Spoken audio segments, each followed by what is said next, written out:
Hello everybody. मैं हूँ Vrushali Panchal from prime commercial solution.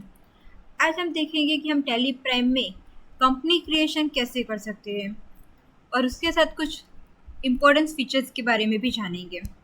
तो चलिए स्टार्ट करते हैं कि टैली प्राइम में कंपनी क्रिएशन कैसे करना है।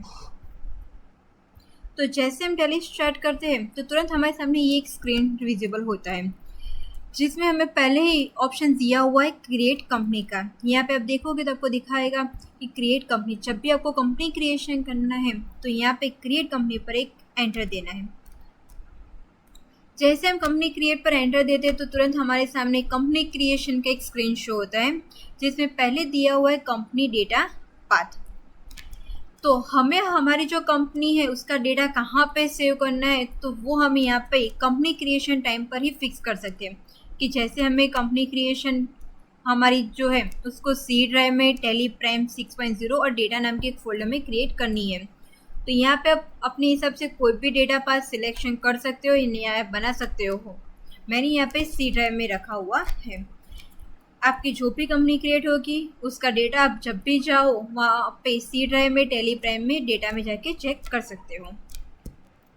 उसके बाद दिया हुआ है कंपनी नेम। तो आपकी जो भी कंपनी है तो वो कंपनी का नाम यहाँ पे आपको मेंशन कर देना है। जैसे कि मैंने यहाँ पे लिखा हुआ ABC प्राइवेट लिमिटेड। तो आप अपनी कंपनी का नाम यहाँ पे एंटर कर दीजिए। मेलिंग नेम में आप अपनी जो कंपनी है उसी का नाम यहाँ पे एंटर रखिएगा। सेकंड है एड्रेस। आपकी कंपनी जहाँ पे भी है तो उसका एड्रेस यहाँ पे आपको राइट डाउन करना होगा। यहाँ पे एड्रेस लिख देना है। आपको एक बात खास ध्यान रखनी है कि आपको जो भी अपना एड्रेस है वो एक ही लाइन में कंप्लीट नहीं करना है। आप उसको डिवाइड भी कर सकते हो। जैसे कि आपकी जो कंपनी है उसका जो नंबर है तो वो नंबर लिखिए, उसका जो स्ट्रीट है वो लिखिए। तो आप उसको पार्ट में डिवाइडेड कर सकते हो। पहले नंबर लिख दिया, स्ट्रीट लिख दिया, उसके बाद उसके जो नियर एरिया है उसका इंफॉर्मेशन यहाँ पे मेंशन कर दिया। तो जो भी हो आप अपने एड्रेस को यहाँ पे 2-3 पार्ट में डिवाइड कर सकते हो।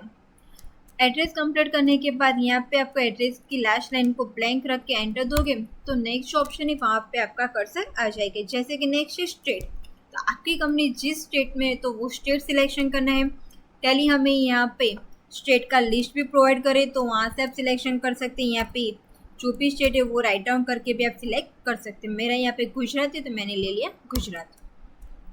जैसे स्टेट सिलेक्ट करोगे तो आपको अपनी कंट्री इंडिया वहाँ पे रिफ्लेक्ट हो जाएगी। आपकी कंपनी जहाँ पे है वहाँ का पिन कोड नंबर एंटर कर दीजिए।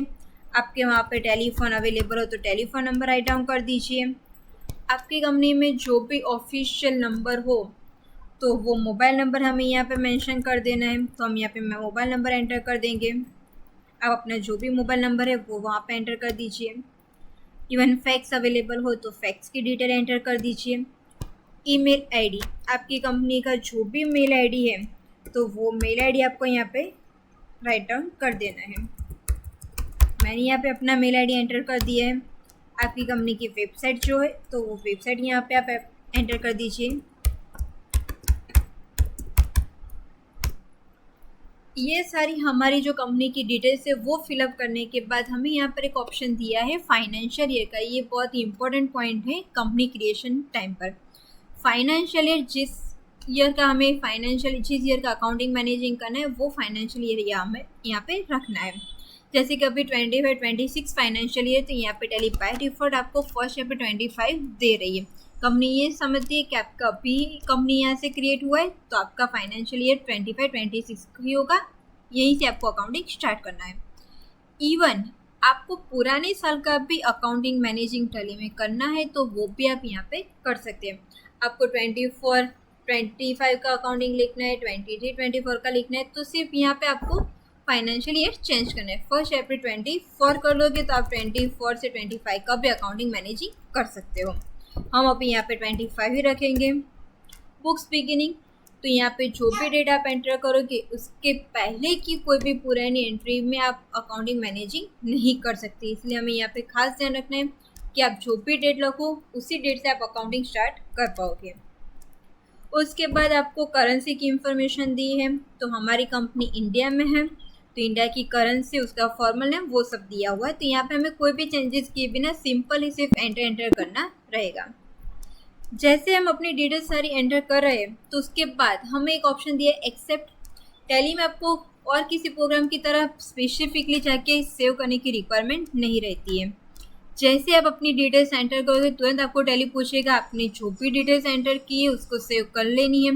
लेजर्स क्रिएशन हो, एंट्रीज हो, सभी में यही फॉर्मेट रहेगा। जैसे आप अपनी डिटेल्स फिलअप करोगे तुरंत आपको उसे सेव करना है, तो यहाँ पे एक्सेप्ट पर एंटर या यस दोगे तो वो सेव हो जाएगा। तो ये हमारा ऑप्शन जो था क्रिएट कंपनी का वो सेव हो चुका है।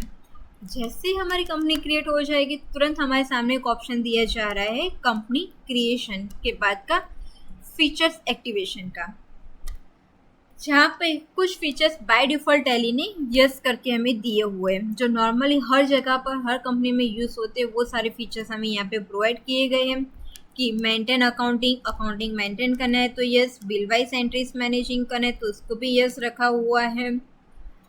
बिल वाइज एंट्रीज क्या है उसके लिए हम पूरा एक वीडियो लाएंगे क्योंकि उसके लिए बहुत डीप में जाना होगा, तो उसको अभी जो भी फीचर्स यस है उसको यस रखते हैं। इवन आपकी कंपनी में स्टॉक मैनेजमेंट आपको करना है तो इन्वेंटरी को यस करना है। इवन स्टॉक मैनेजमेंट आप नहीं करना चाहते तो इसको नो भी कर सकते हो।